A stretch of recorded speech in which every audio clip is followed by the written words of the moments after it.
Camp पे उनका निधन हुआ था। तो कैसे, नॉर्मल डेथ थी या कैसे? या नॉर्मल डेथ। आपको उम्मीद है घर जा पाएंगे आप?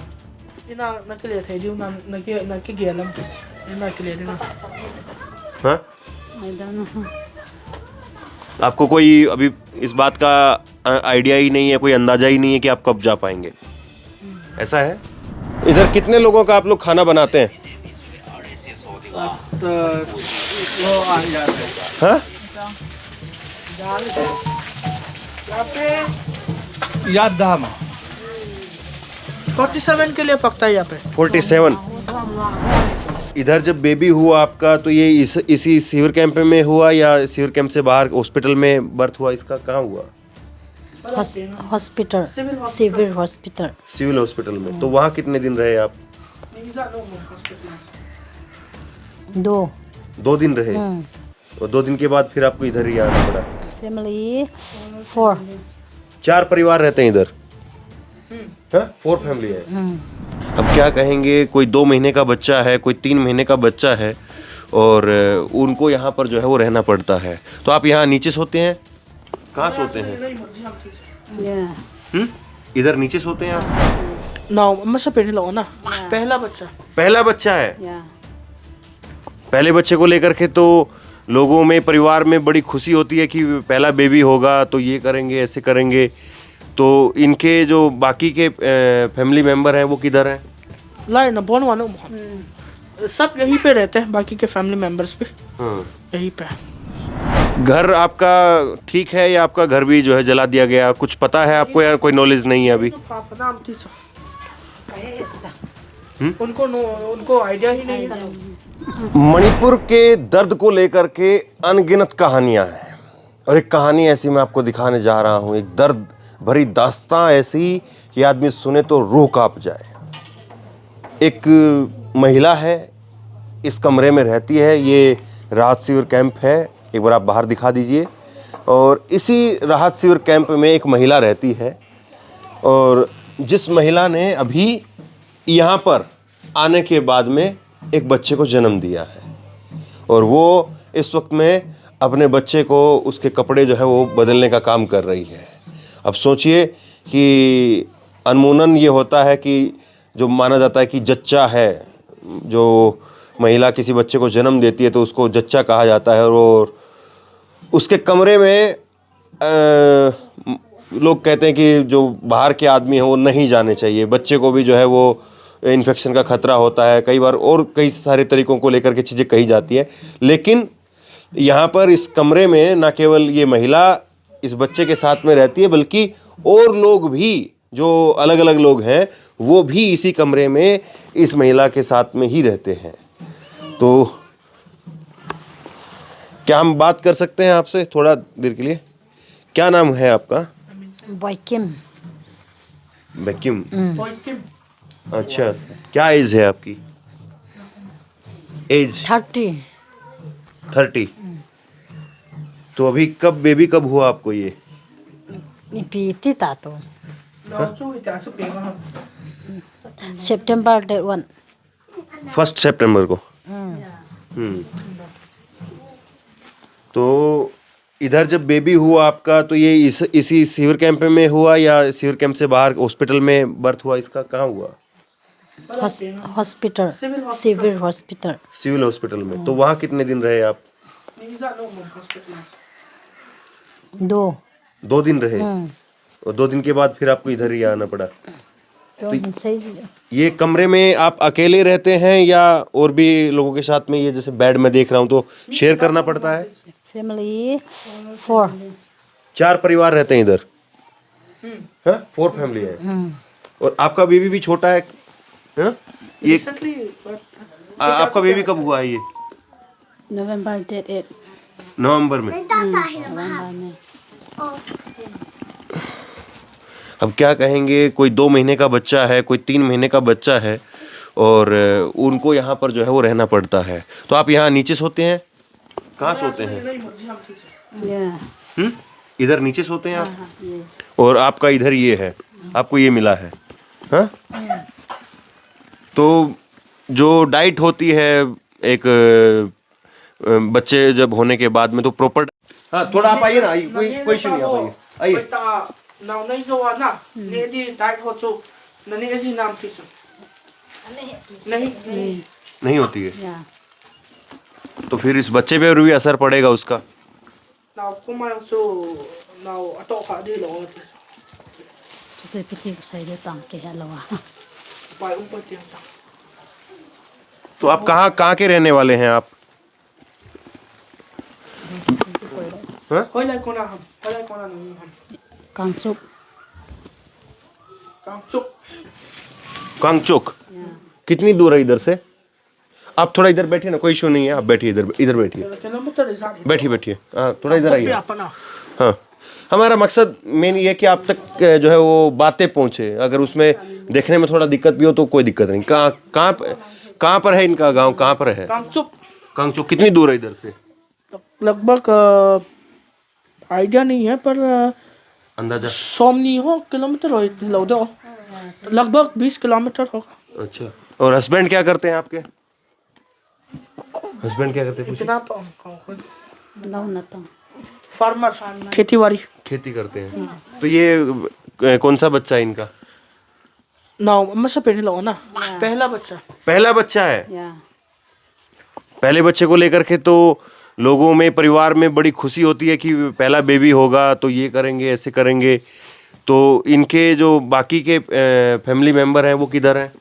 लाए ना बोन वानो सब यहीं पे रहते हैं, बाकी के फैमिली मेंबर्स भी हाँ, यहीं पे है। तो कौन कौन इनकी फैमिली में कौन कौन है? कोई कोई नहीं हो, हम लोग फैमिली आए हैं। Your family. Bố cha. हाँ Cho mày mi cái petit member không? 20 members. 20 members 20 लोग हैं, मतलब परिवार के काफी लोग, जो अलग अलग परिवार होगा वो सारे मिला करके आप ये बता रहे हैं। हाँ यहीं पे रहते हैं, इसी रूम पे रहते हैं। ये सब नहीं नहीं, पर्टिकुलर इनकी फैमिली में कितने लोग हैं? इनके हस्बैंड और ये बच्चा होगा 3 लोग हैं। घर आपका ठीक है या आपका घर भी जो है जला दिया गया, कुछ पता है आपको या कोई नॉलेज नहीं है अभी? उनको आइडिया ही नहीं है। तो आप कब आए इधर? Me. मई में आप इधर आए। देखिए मई में ये इधर आई और नवंबर में जो है वो इनको बेबी होता है, इनको सितंबर में जो है ये बेबी होता है और उसके बाद में फिर ये इनकी यहीं पर ज़िंदगी चल रही है।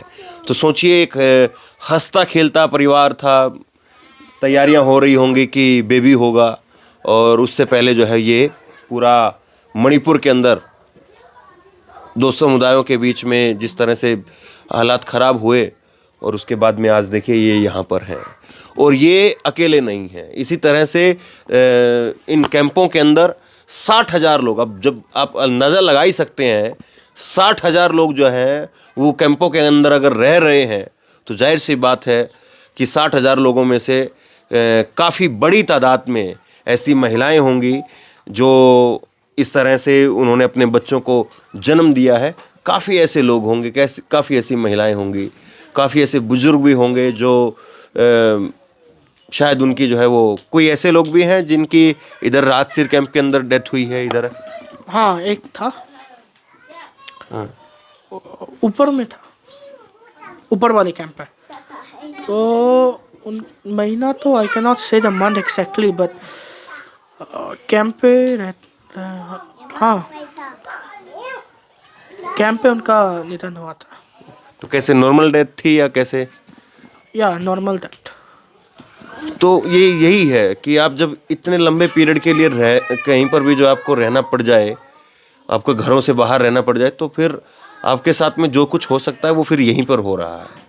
आपको उम्मीद है घर जा पाएंगे आप?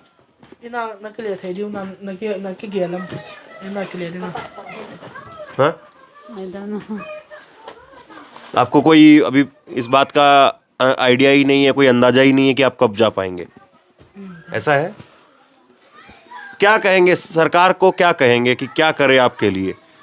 क्योंकि करना तो आखिरी में उन्हीं लोगों को है ना, मैं आप कुछ कर सकता हूँ ना आप कुछ कर सकते हैं। करना तो ये सरकार को ही समाधान निकालना पड़ेगा, सब लोगों को साथ बैठा करके कुछ ना कुछ जो है वो रास्ता निकालना पड़ेगा। क्या कहेंगे सरकार को कि क्या करे, क्या मैसेज देंगे? बोलिए आप, थोड़ा हम सुनने के लिए आए हैं आपको।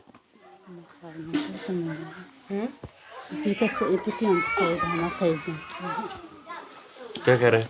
उनको आइडिया नहीं है। जाहिर सी बात है, कभी ये सोचा नहीं होगा कि इस तरह का जिंदगी में ऐसा भी दिन आएगा कि मेरे बच्चे होंगे तो मेरे बच्चे राहत शिविर कैंप के अंदर मैं अपने बच्चे को जन्म दूंगी, पहला बच्चा। और उस पहले बच्चे को जो है वो इन्होंने यहाँ पर राहत शिविर कैंप के अंदर जन्म दिया। और कोई एक आम गृहिणी होती है तो उसको शायद इस बात का अंदाज़ा रहता भी नहीं है कि ये सब कुछ हो रहा है तो इसके लिए क्या सॉल्यूशन हो, क्या सरकार को करना चाहिए, क्या करना चाहिए। ये तो खुद सरकार को सोचना चाहिए। और ऐसा नहीं है कि मैं यहाँ पर आया हूँ इसीलिए जो है कहानी बाहर निकल करके आ रही है। सरकार के पास में तो रिपोर्ट यहाँ से जाती होंगी कि यहाँ पर क्या क्या होता है, कितने बच्चों का जन्म हो रहा है। ये सिविल हॉस्पिटल के अंदर इन्होंने अपने बच्चे का जो है वो जन्म करवाया है तो जाहिर सी बात है वहाँ पर डॉक्यूमेंट्स में भी ये सारी चीज़ें चढ़ाई गई होंगी। तो सरकार के पास में तो रिपोर्ट है, लेकिन क्या सरकार उस तरह से उस पर रिएक्ट भी कर रही है? और जिस तरह से डबल इंजन की सरकारों की दुहाई दी जाती है, मैं अपनी पत्रकारिता के दौर में पहली बार इस तरह के कोई राहत शिविर कैंप के अंदर जो है वो आकर के बात कर रहा हूँ। और मुझे भी नहीं पता है कि इनसे जो है वो क्या ही जो है सवाल जवाब किए जाए। मैं तो सिर्फ और सिर्फ एक आम आदमी की तरह से, जिस तरह से मैं समझूं कि कोई मेरे परिवार का आदमी है, उसको दुख तकलीफ है, और उस लिहाज से मैं बस इनसे सवाल जवाब कर रहा हूं। क्योंकि ये कोई वो लोग नहीं है जो टेक्निकली जवाब दे पाए। जवाब सरकार के पास में है, लेकिन सरकार का जो जवाब है वो यही है कि हालात सुधर रहे हैं, हालात अब पहले से बेहतर हो रहे हैं और जल्दी सब कुछ ठीक हो जाएगा। सरकार का ऑफिशियल तौर पर तो यही जवाब है, लेकिन इन लोगों ने उस दिन के इंतज़ार में 8 महीने से ऊपर तो गुजार दिए हैं। अब ना जाने कितने दिन जो है इनको और इस तरह से गुजारना पड़ेगा। सोचिए इन बच्चों के बारे में, इनके परिवार के लोग अब कुछ और काम कर रहे होंगे, वो खाने के लिए रूटीन ड्यूटी लगती है, तो इन बच्चों के जो परिवार के लोग और जो लोग हैं वो खाने के लिए लकड़ियों का जो है प्रबंध करते हैं। अब वो मैं आपको दिखाऊंगा, एक ऐसे ही चद्दर डाल करके किचन बनाई हुई है और वहाँ पर जो है काफ़ी लोगों का खाना जो है तैयार होता है। जरा हम वहाँ पर चलते हैं बाहर की तरफ, वो दिखाते हैं। अब देखिए यहाँ पर इस एक कमरे में 2 आप कह सकते हैं कि जच्चा बच्चा यहाँ पर हैं, लेकिन उसके लिए जितनी सुविधा आप अपने घरों में अपने बच्चे के लिए सोचते हैं उसके मुताबिक आप देख लीजिए यहाँ पर कितनी सुविधा है। तो ये का खाना बनता है। इधर कितने लोगों का आप लोग खाना बनाते हैं? हाँ? याद दाम 47 के लिए पकता है यहाँ पे। 47। तो अभी क्या ये दाल बना रहे हैं? दाल बना रहे हैं। दिखाइए जरा, थोड़ा पास में लेके आइए। अब दाल भी जो है वो बिल्कुल पतली सी ही पानी की दाल जो है दिखाई दे रही है।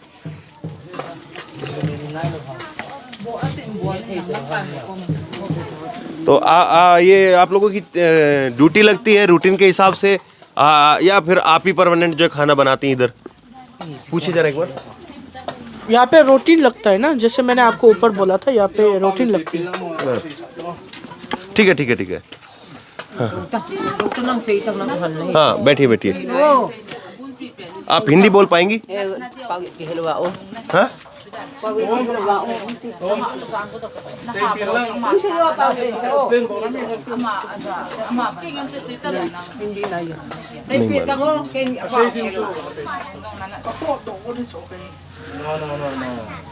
अब इससे ज़्यादा मैं क्या कहूँ, तस्वीरें शायद बहुत कुछ बयां करती है। हिंदी की ज़रूरत नहीं है, अंग्रेजी की ज़रूरत नहीं है, मणिपुरी की ज़रूरत नहीं है।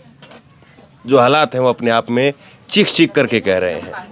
हालांकि जो है वो अम्मा ने जो है मुझे ये कहा कि आप इस पे बैठ जाइए, तो अपने पास में, इनके पास में जो भी कुछ है वो देने के लिए तैयार हैं, लेकिन अपना सब कुछ ये खो चुके हैं तो किसको क्या ही देंगे। और सरकार इनके लिए क्या कुछ दे पा रही है नहीं दे पा रही है, उस बात को तो आप देख ही लीजिए। शेयर कीजिए इस खबर को, लोगों तक पहुंचाइए, ताकि मणिपुर के लोगों का ये जो दुख दर्द है वो आपको पता चल सके, लोगों को पता चल सके। बहुत बहुत धन्यवाद।